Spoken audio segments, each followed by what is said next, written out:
Welcome to Travel Secrets with me, Tanya Rose, the podcast sharing wisdom for fellow travellers. Each week, I ask my guests to reveal their 6 travel secrets and the trips and holidays that uncover them.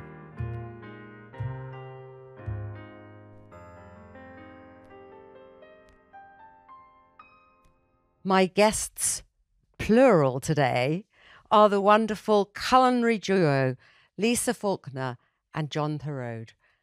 Super culinary couple and also hosts of John and Lisa's Weekend Kitchen, which I am glued to. I cannot cook, but I'm sure you will give me some tips. If I give you travel tips, you could give me some culinary tips. This is the first time that I am doing a 2-person interview, so it is really my first threesome. So bear with. We're used to a threesome, aren't we, Yeah, darling? we are. Lisa is a famous actress before winning Celebrity Masterchef in 2019, where she then had a bit of a career change, I suppose. And John has hosted Masterchef since he revamped it in 2005. You used to own one of my favourite restaurants in London, Smith's, in Smithfield. I adored it.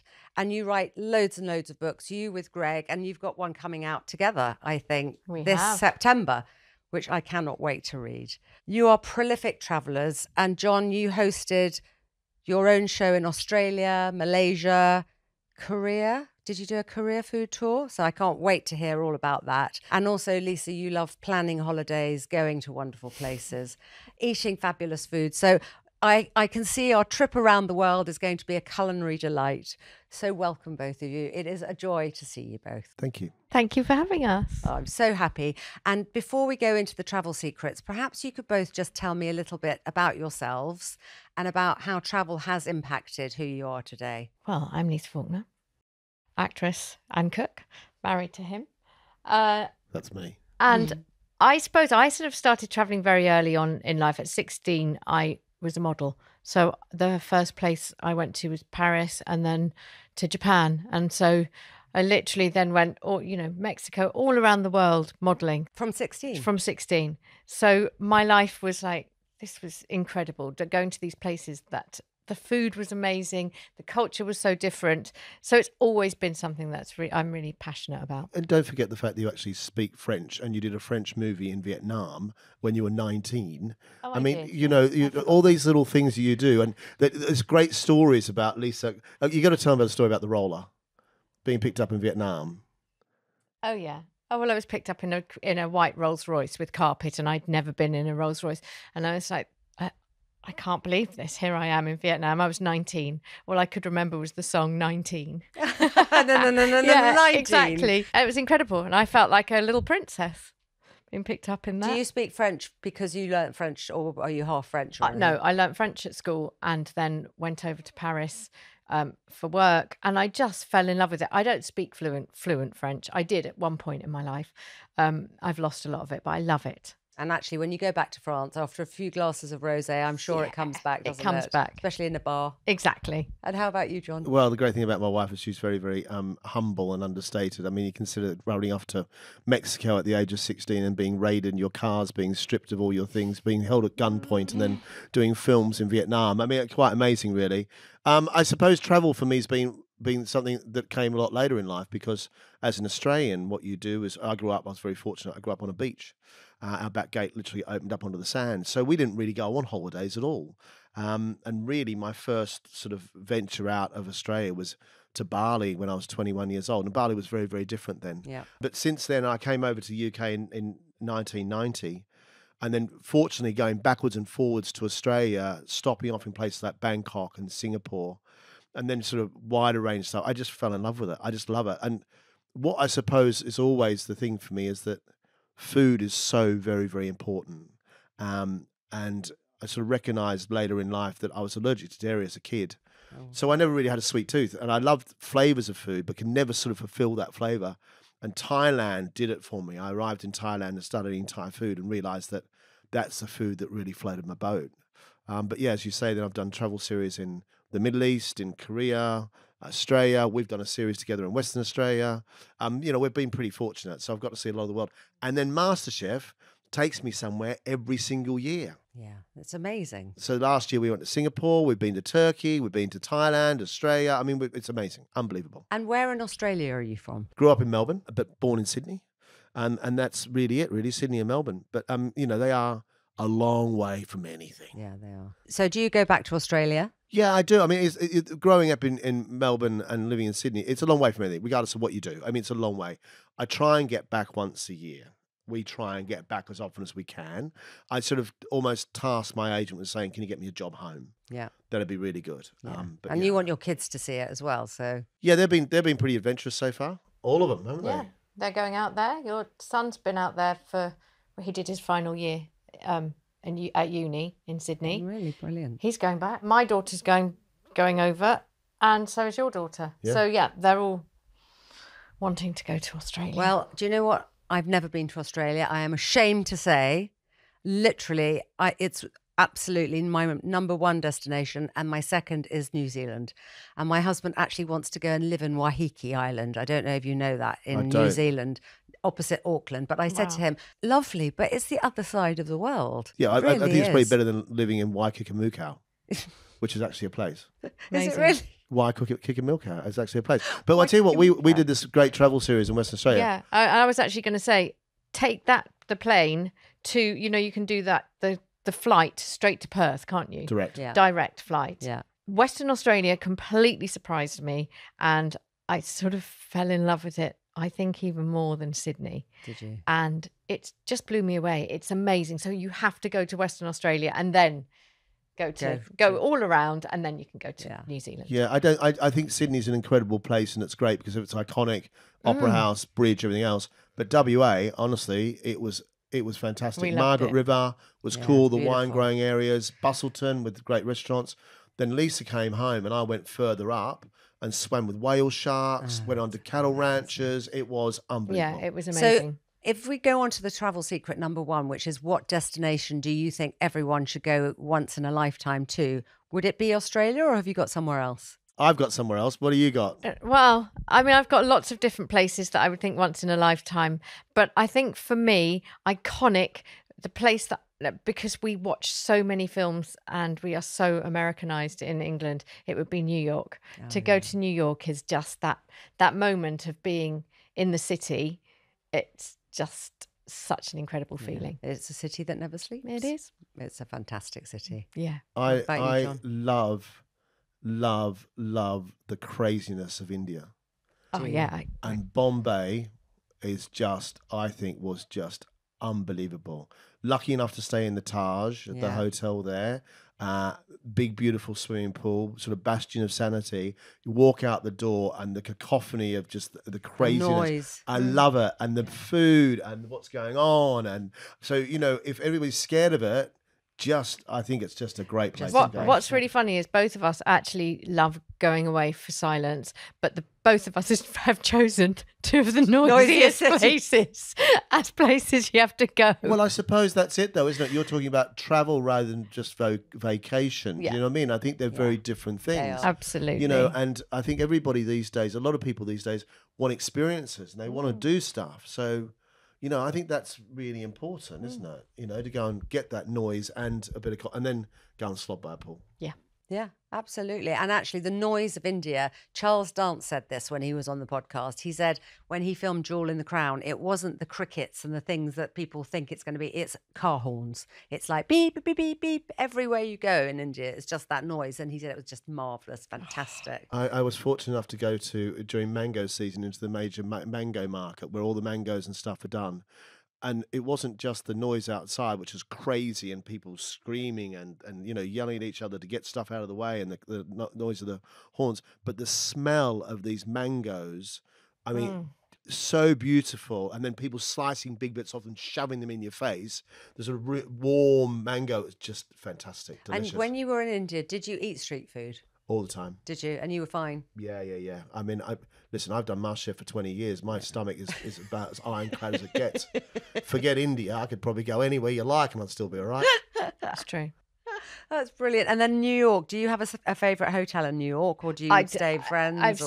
I've stayed with friends. I've stayed in many different hotels. The last one I went to was with my daughter, and we went to the Refinery, and yeah. we had the best time. And just to wake up, her and I were ping awake at 4 o'clock in the morning, and she was 12, I think, and she just went, Mama, I love this place. And we just walked and walked and walked. And you wake up insane. early because of the time difference. Yeah. It's fantastic. And then you can go to Central Park and to the zoo Yeah. and shopping. Oh, and just theatres amazing. are amazing. And Yeah. it's fantastic. There's a really great place called Cast Party. It's called Birdland. And on a Monday night, all the theatres are dark. Yeah. And this place, Birdland, all the people from all the shows get up, and, like we are with a mic, and they all sing. So you might see Liza Minnelli singing. It is such a Fantastic. great place that anyone can go to. You just pay for a cocktail and you have the most amazing thing. They do ask audience participation, which I did not participate in because not next to, I think it was Cheetah Rivera I saw, from West Side Story. Yeah. I was like, no, I'll pass. But something like, there are lots of little amazing places to go to, aren't there? There really are. There really are. And my cousin lives out in Rye, which is just an hour on the train. I think her life is amazing. She can get into the city so quickly. She has country clubs and the beach, and they have seasons. I'm very jealous. Like the films. Yeah, it's just like the movies, They go John. to the country club and then they go to Yale. Yeah. All that sort of stuff. And it's all free. Because everybody lives in that amazing world, don't they, in America? You never see money cross anywhere, do you? Only for tips. That's it. Do you watch lots of films together, you two? Well, yeah, we do. I sit in the sofa and He sits on the. I watch the films. I say, we're going to watch this, and then he he's- sits and plays Scrabble or something on his phone. reads my Then things. sometimes you look up. Well, my husband and I are glued to MasterChef. I mean, literally our favourite thing. And as I said, I am not a cook. And he always says to me when I do something, can you just do a bit of a sauce on that like they did on MasterChef? I'm like, no, darling, no, not at all. It is a great show, isn't it? It's an amazing show. I love It's it. fantastic. But the thing is, It it's really celebratory food. It's not everyday food. It's not what people do. Whereas what we do with John and Lisa's Weekend Yeah. Kitchen is we do everyday food. And that's the whole idea of the book that's coming out, is that it's about everyday. It's about accessible. There's a few things in there which can be poshed up or made, little tricks and tips. But look, MasterChef is about entertainment. Yeah. And it's about people change their And life. people's journeys. It's amazing. I very love cool. it. I know the stress of it does actually get me a little bit. I'm like, oh my God, please, no, I can't bear it. He eats that stress. Do Can you? you imagine the stress of the people that's going into the food that they're cooking, and then he eats it? And that's Well, why I you say, look very good on it, is all I can say. That's I very must kind of say, you. I need to send you to my fasting clinic on Lake Constance or in Marbella, Please. booking her Wilhelmi, where you have to fast. But honestly, and when you do eat, the food is exquisite. But it is that you talk about quiet. If you actually wanted to go somewhere quiet, my husband and I go every year in January. It is, you lose a stone, you mentally detox. It is the most beautiful place in the world. send us. Yeah, you're off. You're off there. I'm so excited. Yeah, I am. really I mean, brilliant. I might get the hang. I'm not I sure about usually- the fasting, but I really want to. Well, you can do the 800 calories a day, which is all vegetarian, but Perfect. amazing. Perfect. Amazing. I'm happy to go all the way. You Yeah. can go all the way. I'll do. Honestly, it's a weird thing. You go there and you think, I'm going to be starving. The minute you get there, you're not hungry. The minute you leave, you are. I think they microdose you or something Yes. like 9 Perfect Strangers. But anyway, it's fabulous. I'm going to say Wasn't that just the most brilliant show? It was fantastic. Let's go on to travel secret number 2. What's the most unexpected experience you've ever had? Either of you? I have to say that the most unexpected experience I've ever had, which is travel, was going to Goa for Christmas. And we had said we weren't going to, because we were going to Goa, we wouldn't give each other any presents. And it was the most incredible place. I fell in love with it, sitting on the beach. But Christmas morning, when I gave him a pair of yoga pants as a present, Because you weren't going to give presents. we weren't going to give presents, I got an engagement ring. So he asked me to marry. So it was completely unexpected, in the most unexpected place, with Santa Claus coming How down in a paraglider onto the beach. Did they really? Yeah, it was incredible and completely surprising. Oh, how amazing. Because Goa is sort of Portuguese influence and there's the sort of Catholicism and everything. So they celebrate Christmas in a very, very different way than you'd expect to. But we had Christmas lunch in this local shack, which cost us £5, which was really lovely ice cold beers, chapatis, dal. And paneer. It was just amazing. fantastic. But we woke up in this sort of room we had, which had a little sort of pool outside. And I put Christmas decorations out on some of the trees and things. But the great thing about it Very was good. that for the engagement, the time difference meant that Lisa couldn't talk to anybody for hours after I asked her because they were all fast asleep. Did you tell them at the resort you were going to propose? No. So it was just totally. Just us having a nice time. Did you like your yoga pants? Love my yoga pants. I wear them all the time. I use them all the time. Do you do yoga? Yeah. Do you? I've been both? convinced Yeah. by this Really? one to do it all the time, which is good. Fantastic. That's wonderful. Well, that really is an unexpected it and was. lovely. And have you got the engagement ring on still? I have got my Oh, engagement so ring on lovely. too. It's How just romantic. So Very I'm going to put the spin on that one because my most unexpected one was actually Venice. Because we went to Venice and we had a really lovely time. And about halfway through, whilst we were there, we'd been out from the gondola and we'd found little restaurants. And I'd talked to a couple of friends and, about where to go and where to eat and everything else. And about day three, probably we're having a drink and watching the sort of world go by. And Lisa said to me, "Are you going to ask me anything?" We had just had blinis in the palace. At Cipriani. That's right. And sorry. she said, "Are you going to ask me anything?" Because we hadn't been engaged by that stage and thought about it. And I said, "Well, I was going to." But now you've said it. No, because he said to me, "Why are you so moody?" Because I'd literally every occasion we'd gone on a gondola. I had 5 outfits planned.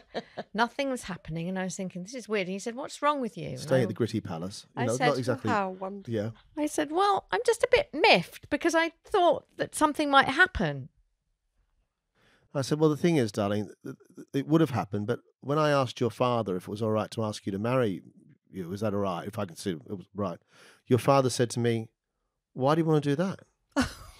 Why would you want to get married? There's no reason for you two to get married. Why would you want to do that for?'" That's hilarious. So at that stage, there was no time difference. So the phone call did happen back home I literally quite phoned my dad, vivaciously. going, "Why did you tell John that I didn't want to get I- married?" I bet your mother hit him round the head as well. Yeah, if she'd have been around, she would have done. Oh, yes. But we had a great Funny. time actually because we went to Murano and bought ourselves a chandelier and we travelled around by boats a lot. I suppose Venice is one of those places a lot of people think, "Oh God, it is what it is," and yes, it's sort of expensive. So it's expensive. Just enjoy that. Oh, it was amazing. Love it. And it it's was beautiful. brilliant. And the back streets you can find, little bars where there was one bar I went to that just served meatballs and glasses of wine and that's it. And it was great. And another place which sold mozzarella and carrozza. That was incredible. Which was We just fantastic fell with all in the love with it. locals. And Yeah. we just searched all the back That's streets the for locals. wonderful thing about Venice. You have to go off the beaten track. Don't stay in St. Mark's Square, but just walk and you find amazing restaurants. Did you go to Torchello, the island that has the Cipriani restaurant? It's called something Yes, Locanda Cipriani. That's fantastic. Is Was that it where really we had our good? blinis? That was Cipriani, yeah. That's we the went- Cipriani Hotel. Yeah. No, so we We didn't got a know. boat there. Yes, Yeah. that's on the other side. Oh, of it. okay. But this one, you have to take a speedboat out. Oh, but it's definitely lovely. worth it. It's amazing food. We really, went to really we went to a great fantastic. place in Burano, which was the old vineyard, which had been turned Yeah. into a sort of agriturismo and a great little restaurant. And I think there was us and 2 other people I was going there. to say we're the only people there. But we got a boat over there as well. I mean, it was Yeah. great. It was just brilliant. And everybody's got to go to St. Mark's Square and they've got to have a coffee and they've Yeah. got to get the bill and Yeah, go, go, ooh! But you know what? That's where you are. Exactly. Just accept. Just pay. Accept just pay. it. Just enjoy it. And it is beautiful. And actually, that takes us nicely into Travel Secret 3, which is the most overrated travel experience you've ever had. And a lot of people do go to Venice and say it's very overrated, but I actually don't think so because I think it's marvellous. But where have you been or what have you done that is a bit like, well, I thought it was going to be better? The Maldives. The Maldives surprised me. I filmed out there. I love the main island of the Maldives and filmed this amazing woman.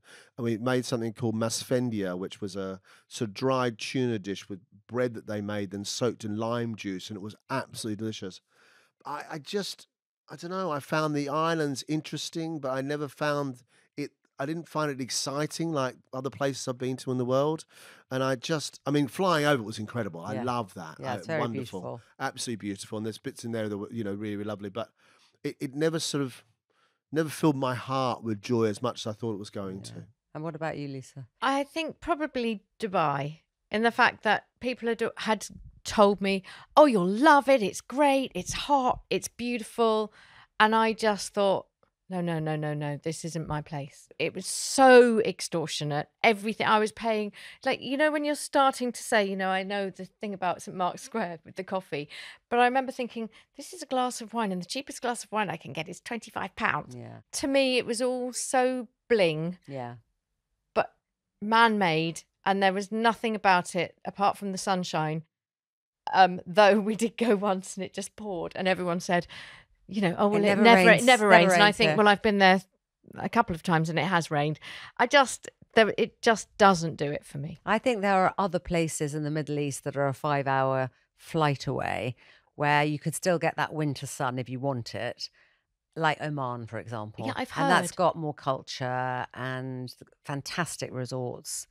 Zighy Bay, the Chedi, they're really, really amazing. Do you know what? I think what I would like to have seen was the culture and not just the shopping. And that's on me, really, because I just went, okay, well, I'm in this massive hotel, having a nice time by the pool, but there's nothing else for me there. That was it. So you're right. I'd love to go further out away, and see the culture. And as you said before, both of you, you're not bling. Bling is not for you. You're much more about the food and where you go and the culture and everything. So this is going to be very difficult for you, travel secret number 4, because it's all about food and drink. And we all live for food. Your whole careers and lives around it. But do you have a favorite place you've been anywhere in the world, or a favorite meal or cocktail, or let's just generally talk about food because it's so much part of both of your worlds. I'd love to hear what your take is on it. Well, my take, and I know yours is the same, is that it's not about the food, though it is. It's about the experience. And we went to a place in Majorca. Somebody told us to drive down to this little beach, Cala Torta, was it? And we walked for a little way and we got into this shack and they just had whatever was on the menu. There was fish and there was some salad.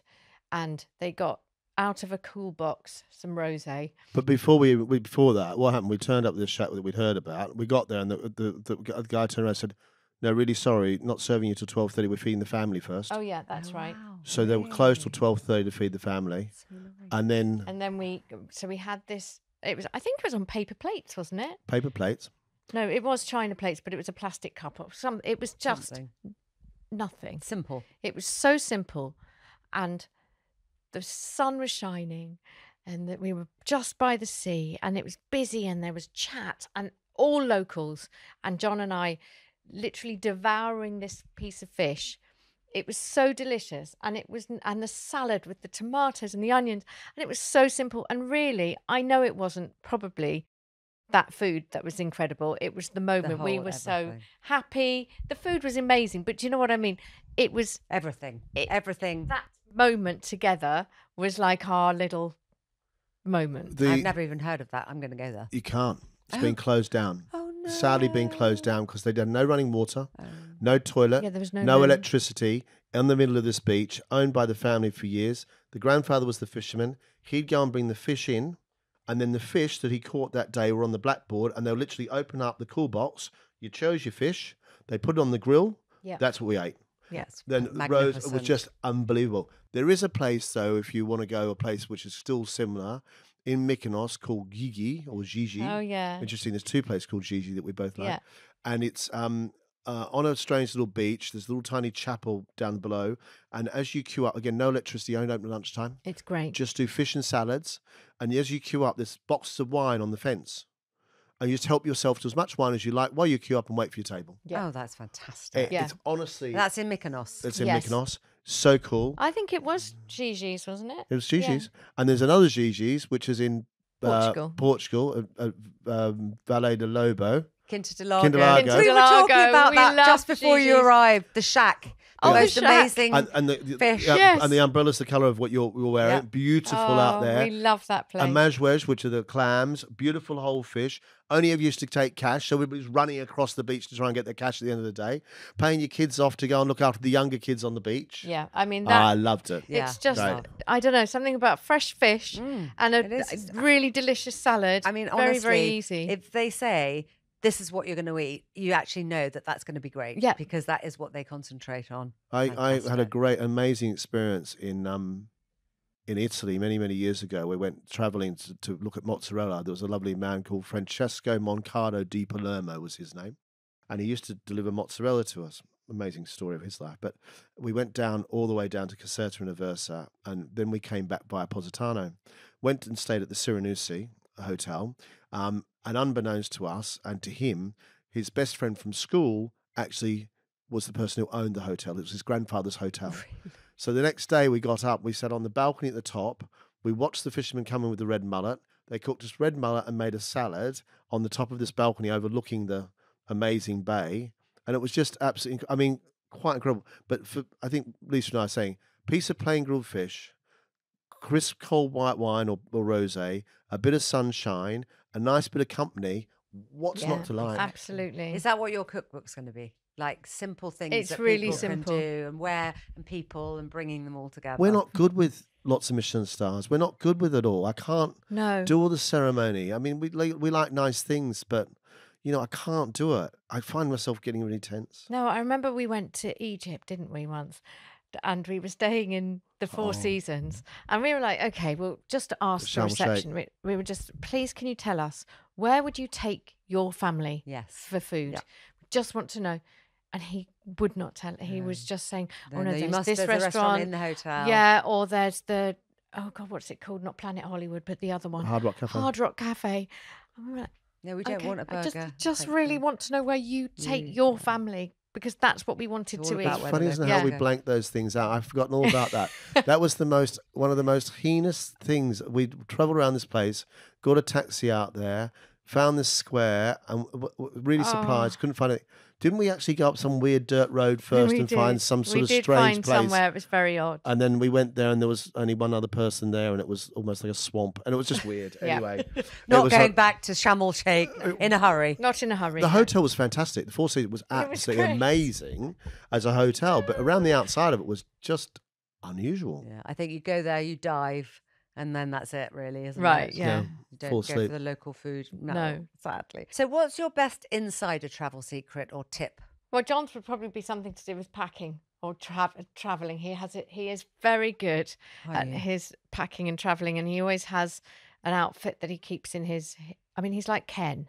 I call him Ken because he really has the outfit for everything. So Travel Ken is a completely different person to Chef Ken. And Travel Ken or Cycling Ken, Yoga Safari Ken, Yoga Ken. Ken, I mean, we can honestly, we'll go through them all. There's many of them. So But the Travel Ken has his little rolled up clothes in his bag. So that if anything gets lost, then he's got these rolled up clothes that he'll always also sleep in if we're doing a long journey. So If he's they got don't his give you pajamas. jammies. Yeah. But he's very good at packing. I think, I suppose that is right. For me, Globetrotter suitcases I've had We for love years them. and years and years. They're a hard case. Yeah. I fold. I know how to pack, what goes in where, all these little slot bits, and then on the plane I have a bag which does have a rolled up set of outfits. If I'm doing long haul, especially a lot of stuff to Australia, for anybody out there, a fresh pair of pants, and if you can get to a shower, even if you pay 15 quid in a lounge, whatever it might be, that little time to refresh, to have a shower, go for a walk, change your clothes, just to stretch yourself out a bit. Great. But, you know, Singapore airport, there's a swimming pool. Is there? Search it out. Go for a swim in the swimming pool. Where was I the other day? There was somebody else and they were telling me they're bringing in Qatar, they're building a swimming pool in there as well. That's amazing. So there's all these places now in airports with a lot more facilities than you think there are. And I think going to find those is a really good way to travel. And actually just get away from that claustrophobic air on the plane. Just actually stretch your legs and do all that sort of thing. Yeah, absolutely. I'm so impressed that you're a good packer. I'm a disgusting packer and I travel all over the world and I cannot get my head around it. I take too many clothes. I don't wear them. I don't roll. Maybe that's the No, I secret. don't roll anymore. I used to roll all the time, but he has taught me this other way with the Globetrotters that you pack. No, but I only roll for my outfit on the plane because it fits in the bag rolls, properly. That's different. Everything else is flat. Yes, that's right. And do you take lots of suitcases? No, one. Really? One suitcase and then a soft one which usually has my shoes in it. So I know, and if I'm filming, then I have the shoes and my filming kit in that small bag and then my other stuff in the hard case. And how long do you go when you're going to film? 2-3 weeks maybe. And you can do that in one suitcase. Yeah, I'm one so suitcase. jealous. Yeah, but I just sort of. It's not like me, but I think there's a really good packing tip of I pack a couple of about 3 or 4 days before. I'll have everything on the bed. Yeah. And go away from it, and then just before I'm about to pack, I see and I do a cull. And you realise that you don't need half the stuff you've got on the bed. And the other bit of advice for everybody out there is that whenever you go on holiday, there's usually this thing there called a shop, and you can buy more things. You don't have to take it all with you, and there's a joy. Like my husband, he says to me, "There's a chemist opposite where we're going. That's it. Shampoo, buy it there." That's it. So this one's dream, right? This is her dream of travel dream. I'll share this with you. Her travel dream is that one day I ring her up and I say to her, "There's a car coming to pick you up. Come and meet me." Okay, and the car will take her directly to somewhere like Terminal 5, and I'll be there with her passport. She has no luggage, she has nothing with her whatsoever. And she gets to wander around Terminal 5, do a little bit of shopping first, and wherever we're going to after that, she can buy any outfit she likes to go away with. So I can buy a new handbag, some sunglasses, or swimming the costumes, everything in Terminal 5. Very, very expensive. Well, I think you should do that. I think you should absolutely do that. And I'm really excited. I can't wait for that. We just need another special birthday, and we can do it then. Oh yeah, but or an anniversary. An anniversary.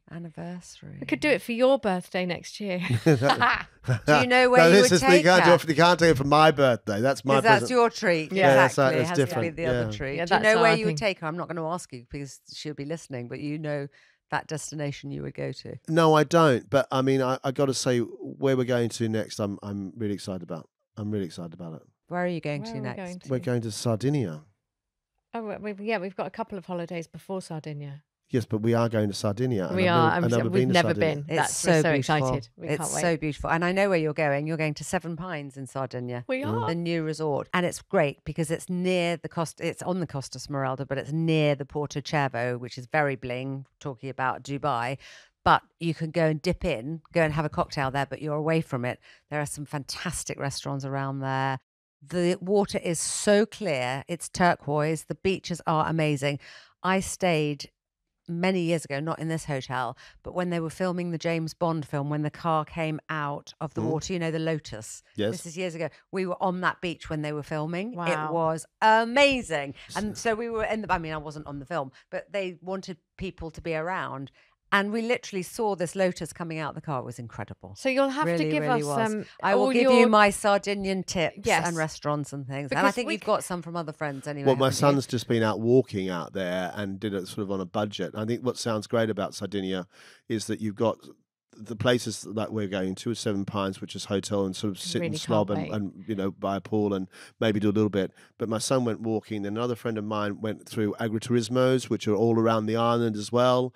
And there's little places you can go to. So it sounds like a great, varied place. Yeah, we've got a list of beaches to go to. And by the sounds of it, there's not that many flights that go in there, which means there's not that many people there. Oh, we're going to love it. You're not going in when you go. We're going August. It will be busy. Yeah, never mind.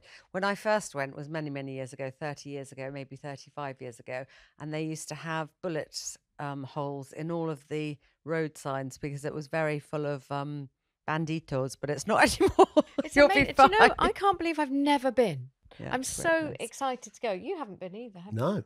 I will tell you a very good Sardinian white wine. It's called Argiolas, and it's the very dry one. And I'll send you the bottle label. Great. It's the best Sardinian white wine. If you like dry, crisp, sort of Chablis-ish. Perfect. But it's really, really good. And it's not expensive. Wonderful. So let's go on to the last travel secret. What is the memory that you have from a holiday or trip that's still poignant with you both now? I was out working in Australia. Lisa was in the UK. And I rang her and said, how about we fancy going to Mauritius? And so we met in the middle. We decided we'd meet up in the middle. And we went to the place that Shalina was involved with. And we had this beautiful room with a pool out the side of it. Lisa's gift to me was a bottle of Cristal, which she arrived at. Very nice. Lisa had this experience with Vietnam and the Rolls Royce. We were both treated to a Rolls Royce when we arrived at the airport, when I'd never been in the back of one before, which was just really cool. And then we went there and we spent about 5 days together. properly together. It was our first, I think, We really first, yeah, it was our hankering first. down, sort of just spending time together. How Swam lovely. in the sea, hung out together, sat by the pool. We had What- this little tiny sort of pool in the courtyard, and we put on our music. I think Spotify might have been around, but it was. I No. think it was Your just like playlists. it was or our whatever, playlists, yeah. and so we put on our favourite song, and then we'd talk about our song or a memory, and we were sitting there with wine, just in the pool together. We didn't stop chatting. In And it fact, so was- much so that once they came and cleaned our whole room, we had no idea. No, we they were didn't in even there. know. You're talking so much. We just What was didn't the know. song you were Yeah, listening to? Well, But we were his quite was busy. We weren't his was listening. white wine in the sun. Yeah, mine was to do with Tim Minchin, who was an amazing sort of. Oh, I comedian. love him. Yeah, and he does this Fantastic. beautiful thing which is called A Glass of White Wine in the Sun. It's about him going home to see his family and being away from his family at Christmas time. And my father and I always reference it at Christmas Oh, how about being so far wonderful. away. So that was always the thing. And I'd been over in Australia. He's so clever, Tim Minchin. He really is. He did Matilda, didn't he? He did, yeah. He was so clever. But what was interesting about going there was there was only one flight from Australia to Mauritius every week, and it came out of Perth. So I had to go to Perth to go and fly out, and saw a friend there first. And there was this guy walking up to check in, and he said to she said, "You're going to Mauritius?" He went, "Yeah, I'm going to Mauritius." And he was Australian. She said, "Why are you going to Mauritius?" He said, "Oh, I want to go and, spend a bit of time on the beach." She said, you have pictures. "But you've got beaches here, mate." He went, "Yeah, but I want something different." And I thought, in a way, that was really right, wasn't it? You know what I mean? That was Totally different place. Yeah. Different culture. but also Australia's got pretty good beaches. But it was Mauritius. It was great fun. It was great fun. We found that really weird restaurant we went to. We walked We down had the the road. best time. Flic It and was Flac is amazing. where we stayed in Flic Flic and Flac. We walked down the street and found this guy who made us fresh pina coladas. Gotta love a pina colada. That was fun. We had a It great was. time. That was and what's your amazing. song? I think it was probably a Lana Del Rey song. It was probably Blue Jeans. Oh, fantastic. What was the resort you stayed in? Do you remember? We'll have to try and remember. I will find out from Shalina. Well, let me tell you Yes. one new Oh, go thing. on. There's the most amazing new resort called Maradiva that's just That's it. opened. Oh, That's where you stayed? Maradiva. No. Yeah, that's it. They've just reopened it. They've just reopened Yeah, it. That's that's where we Maradiva. stayed then. Well, it's one of my clients. I'm going That's to it. send you there. When do you want to go back? Oh. They would love That's to Flic have and you. Flac. Yeah. That's right. Yeah, Do you that's know it. what? That's amazing. It was the best 5 days we've and had. they've just totally renovated it all, so it's even more amazing. Oh So it's on my that little gosh. tiny cove near the Sofitel, Yeah, and the Sofitel's around the exactly. corner. Yeah. That's it. That's where we stayed. That's amazing, and they would love See the to universe? have you. I told you about the know, universe. That's Exactly. mad, isn't we were it? talking about it.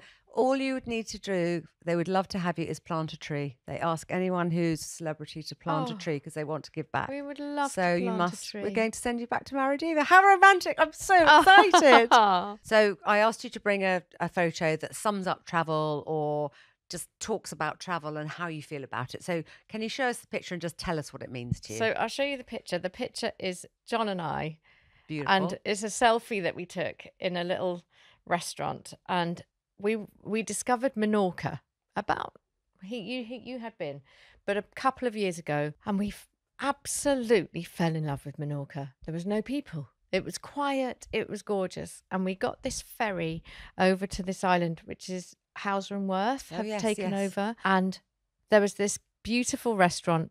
Again, so simple. I didn't have very much there, did they, on We the had a menu? whole fish We had a whole fish grilled. and some tomato salad and some wine. And we sat, and the sun was on us, but we had these little trees just shading us. And we sat for hours, didn't we? And it was just, to me, the picture, we were so happy. But to be somewhere that the sun was on us and we were eating really simple food and chatting and being together, that to me, Sums is- up travel. It's yeah. a beautiful photograph. Absolutely wonderful. And what's really funny about that is that, and not because I drank too much, I don't remember coming off the island. no, neither I do remember I. getting there. Because I we remember- took pictures on the boat because it was so cool. the Yeah, ferry. the ferry and stuff, and we went out there. But I suppose we just got so lost in it all, and I think that's probably the thing that you've been on a really good, far away place and done something new. But yeah, I mean, I think travel is really underestimated. I really do. I think as far as how it does your mental health, how it opens up your mind about the experiences. But going out and searching for little places like this, which aren't the everyday and ordinary, and they're just fun and exciting, and you got to work a bit harder to get there is great. Well, yeah, and also the fact that that's only Majorca. I mean, it's really Anyone not can far get at there. all, and it's just a joy of a place. It has been incredible talking to you both. I think I'm only going to do threesomes from now on. Thank you for taking us around the world. I can't wait to send you back to Maldives and to the fasting clinic at different times. Yes, please. Yes. Enjoy Sardinia, and Thank you. it's been amazing. Thank you so much. Thank you. Thank Amazing. you. Thank you.